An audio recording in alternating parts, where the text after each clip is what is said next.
नमस्कार, BTV news में स्वागत है आपका।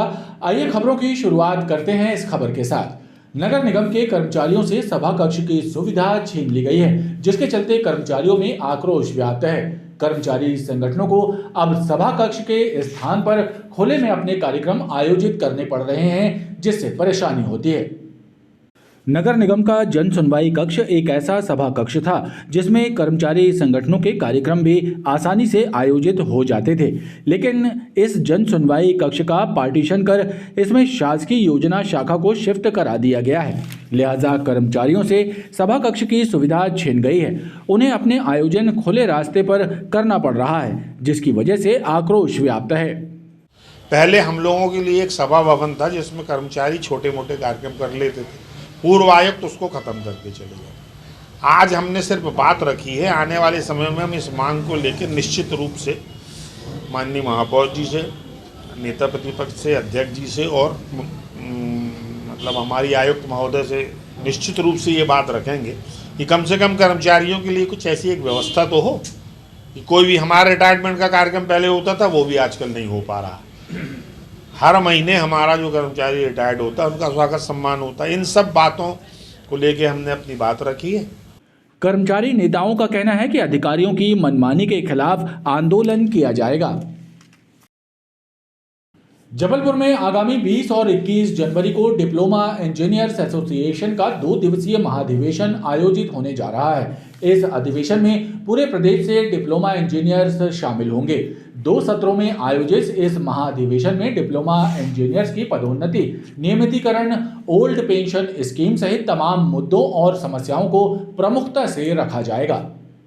डिप्लोमा इंजीनियर्स एसोसिएशन द्वारा आयोजित 2 दिवसीय महाधिवेशन के लिए एसोसिएशन की एक महत्वपूर्ण बैठक का जबलपुर में आयोजन हुआ।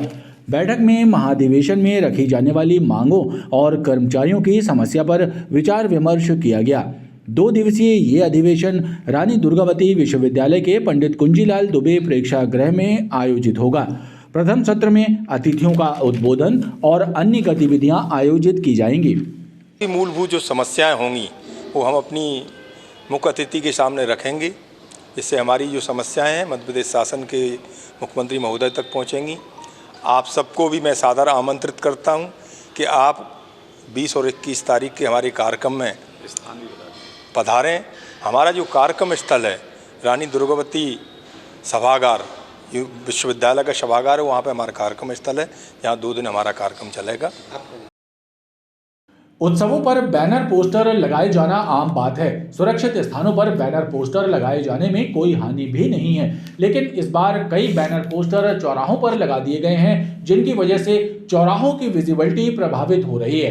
एक्सीडेंट के खतरे बढ़ गए हैं। हालांकि यातायात पुलिस ऐसे पोस्टरों को धीरे धीरे हटा रही है। शहर के कई तिराहों और चौराहों पर बीच सड़क में बड़ी संख्या में बैनर पोस्टर लगा दिए गए हैं, जिनकी वजह से चौराहों की विजिबिलिटी प्रभावित हो रही है। लोगों को सामने से आ रहे वाहन दिखाई नहीं दे रहे हैं। ट्रैफिक के नियमों के मुताबिक ऐसे पोस्टर लगाए जाना उचित नहीं है। लिहाजा यातायात पुलिस ने ऐसे पोस्टरों और फ्लैक्सों को हटाने की मुहिम प्रारंभ कर दी है, जो यातायात में बाधक बन रहे हैं।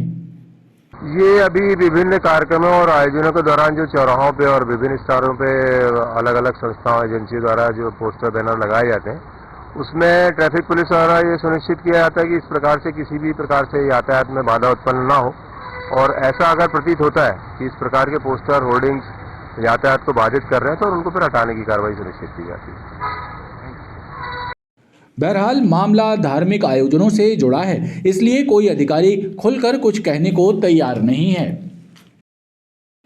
जबलपुर में किसानों के साथ धोखाधड़ी कर गलत तरीके से उनकी धान को गोदाम में रखने के मामले में प्रशासन सख्त हो गया है। कलेक्टर दीपक कुमार सक्सेना के निर्देश पर सिहोरा थाना पुलिस ने योगनामा वेयर हाउस वडरेंगी तहसील मझौली के संचालकों के विरुद्ध FIR दर्ज की है। पुलिस जल्द वेयर हाउस संचालक सहित अन्य की गिरफ्तारी करेगी। किसानों को भ्रमित कर गलत तरीके से उनके धान का वेयर हाउस में भंडारण किए जाने के मामले में प्रशासन सख्त नजर आ रहा है। कलेक्टर दीपक कुमार सक्सेना के निर्देश पर सिहोरा थाना पुलिस ने वेयर हाउस संचालक और अन्य के खिलाफ मामला दर्ज किया है। एडिशनल एसपी ग्रामीण सूर्यकांत शर्मा ने बताया कि मझौली तहसील के बटरंगी में स्थित योग माया वेयर हाउस के संचालक ओम प्रकाश अग्रवाल और उसके साथी नितेश पटेल ने किसानों को भ्रमित कर गोदाम और वेयर हाउस परिसर के बाहर धान का अवैध रूप से भंडारण किया और बिना वैध अनुमति के किसानों द्वारा रखी गई 46,000 क्विंटल धान में से करीब 20,000 क्विंटल FAQ और नॉन FAQ धान को मिक्स करा दिया। इस मामले में खाद्य विभाग के कनिष्ठ आपूर्ति नियंत्रक पल्लवी जैन के द्वारा FIR दर्ज कराई गई है। थाना सिहोरा अंतर्गत ग्राम बटकरी के योग माया वेयर हाउस के ओम प्रकाश अग्रवाल और नितेश पटेल के द्वारा किसानों से अपने वेयर हाउस में धान रखवा दिया गया। गलत उनको जानकारी दी गई, बिना उनकी जानकारी के धान को मिक्स कर दिया गया, जबकि वो खरीदने के लिए कोई ऐसे शासन की ओर से चिन्हित ही नहीं थे। बाद में जब किसानों का धान तुलने लगा तो चूंकि मिक्स कर दिए थे, इसलिए किसानों में रोष उत्पन्न हुआ। इस प्रकार उनने बिना किसी शासन को जानकारी दिए धान को मिश्रण करके मानक अमानक का बिना जानकारी लिए और एक प्रकार से षड्यंत्र पूर्वक शासन को क्षति पहुंचाने के उद्देश्य से और किसानों के साथ उन्होंने धोखाधड़ी की, जिससे उनके खिलाफ धोखाधड़ी का और आपराधिक षड्यंत्र का अपराध पंजीबद्ध थाना सिहोरा में किया गया है और मामले की विवेचना की जा रही है। सिहोरा पुलिस ने वेयर हाउस संचालक ओम प्रकाश अग्रवाल और उसके साथी नितेश पटेल के विरुद्ध धारा 420 सहित अन्य धाराओं के तहत प्रकरण दर्ज किया है। जल्द ही इनकी गिरफ्तारी भी की जाएगी। गोहलपुर थाना क्षेत्र चंडाल भाटा में पुलिस ने दबिश देकर कुख्यात सटोरिये बंसल चौधरी को सट्टा लिखते हुए रंगे हाथ गिरफ्तार किया। कुख्यात सटोरिये से पुलिस ने 10,300 रुपए और सट्टा पट्टी बरामद की। इस मामले में थाना गोहलपुर में प्रकरण पंजीबद्ध किया गया है। पुलिस के मुताबिक बसंत चौधरी पर 50 से अधिक आपराधिक मामले दर्ज हैं। वो पूर्व में भी जुए सट्टे के मामले में कई बार पकड़ा जा चुका है। बताया जाता है कि additional SP city Priyanka Shukla के निर्देश पर रामपुर चौकी प्रभारी प्रभाकर चतुर्वेदी पुलिस लाइन में पदस्थ दिनेश गौतम और उनकी टीम ने चंडाल भाटा में दबिश दी थी, जहां बसंत चौधरी को गिरफ्तार किया गया और थाने लाकर उसके विरुद्ध प्रकरण दर्ज किया गया। गोरखपुर थाना क्षेत्र रामपुर मांडवा बस्ती सामुदायिक भवन के पास गोरखपुर थाना पुलिस ने अवैध शराब बिक्री की सूचना पर दबिश दी। इस कार्रवाई के दौरान क्षेत्र का निगरानी शुदा बदमाश राहुल काला पुलिस को देखकर फरार हो गया। पुलिस ने मौके से 300 पाव देसी शराब और एक बाइक जब्त की है। गोरखपुर पुलिस ने बताया कि मांडवा बस्ती में रहने वाले निगरानी शुदा बदमाश राहुल उर्फ काला के द्वारा शराब बेचे जाने की सूचना पर पुलिस ने छापा मारा था, लेकिन पुलिस को देखते ही राहुल मौके पर शराब छोड़कर भाग खड़ा हुआ।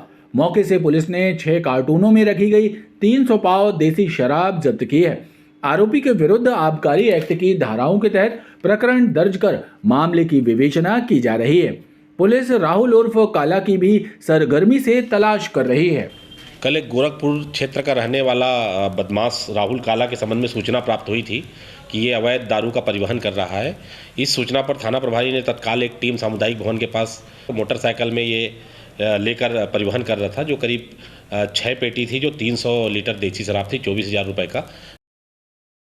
कैंट थाना क्षेत्र संजय गांधी नगर बागरी मोहल्ले में रहने वाली 25 वर्षीय नवविवाहिता की संदेहास्पद स्थितियों में फांसी लगा लेने से मौत हो गई। नवविवाहिता के परिजनों ने घटना को संदेहास्पद बताते हुए निष्पक्ष जांच की मांग की है। कैंट थाना क्षेत्र अंतर्गत बागरी मोहल्ला संजय गांधी नगर में रहने वाली 25 वर्षीय नवविवाहिता खुशबू पासी की संदेहास्पद स्थितियों में अपने घर पर फांसी लगा लेने से मौत हो गई। इस घटना की जानकारी लगते ही मृतिका खुशबू के मायके पक्ष के लोग और पुलिस मौके पर पहुंचे। पुलिस ने घटनास्थल का निरीक्षण करने के बाद विधिवत मर्ग पंचनामा करते हुए शव को पोस्टमार्टम के लिए भेज दिया है। वहीं मृतिका खुशबू के मायके पक्ष ने घटना को संदेहास्पद बताते हुए मामले की निष्पक्ष जांच की मांग की। परिजनों ने मृतिका के पति पर गंभीर आरोप भी लगाए हैं। रसल चौक में मैं काम कर रहा था बंगले में, तो 1-1:30 बजे करीब श्याम पासी का फ़ोन आया कि लड़की ने फांसी लगा ली, तो लोग जल्दी आ जाओ। तो मैं अपने घर गया, मिसेस को लेके आया हूँ। तो जब तक ये लोग यहाँ आके देखा तो इन लोगों ने सब लाश उतार के लिटा चुके थे और पूरा मामला रफा दफा कर चुके थे। और क्या वजह 1-2 बार लड़की बताती थी कि ये श्याम पासी कोई लड़की से बात करता था, कोई लड़की से बात करता था उससे, और अब जब से मेरी बिटिया ने 1 जनवरी की गाड़ी ली है एक्टिवा, तो वो उसको वजह से परेशान भी करता था कि हमको भी गाड़ी चाहिए, और उसने ससुराल में आने जाना ही बंद कर दिया था लड़की का। लड़के को भी सजा दी जाए जिसको पूरा दहेज दिए, सब दिए, उसके बाद भी उसने उसको धोखा दिया, रास्ते से हटा दिया, पूरा दहेज दिए उसको। मैंने अभी गाड़ी उठाई 1 तारीख को, उसके बाद उसको दूसरे दिन फोन लगा के बोलती गाड़ी दे दे। मैंने बोली तुम लोग आ जाओ, तो नहीं ला रहे थे उसको। बड़ी मुश्किल से वो आई। वो लड़की, मैं प्रशासन से हाथ जोड़ के विनती करती हूँ कि वो लड़की के ऊपर भी केस किया जाए और श्याम भैया के ऊपर भी केस किया जाए। अभी खबर मिली थी कि खुशबू पासी नाम की एक महिला है, लगभग उम्र उनकी 25 साल है, और बागड़ी मोहल्ला में रहती हैं, संजय गांधी नगर में। उन्होंने अपने घर में सुसाइड कर लिया है। जो सूचना पर कार्रवाई करने आए हैं, मौके पर तहसीलदार साहब भी हैं। बताया जाता है कि खुशबू पासी का विवाह 2 माह पहले हुआ था। पुलिस घटना के कारणों और मायके पक्ष द्वारा लगाए गए आरोपों की जांच कर रही है। खबरों का ये क्रम लगातार जारी है। आप देखते रहिए BTV न्यूज़।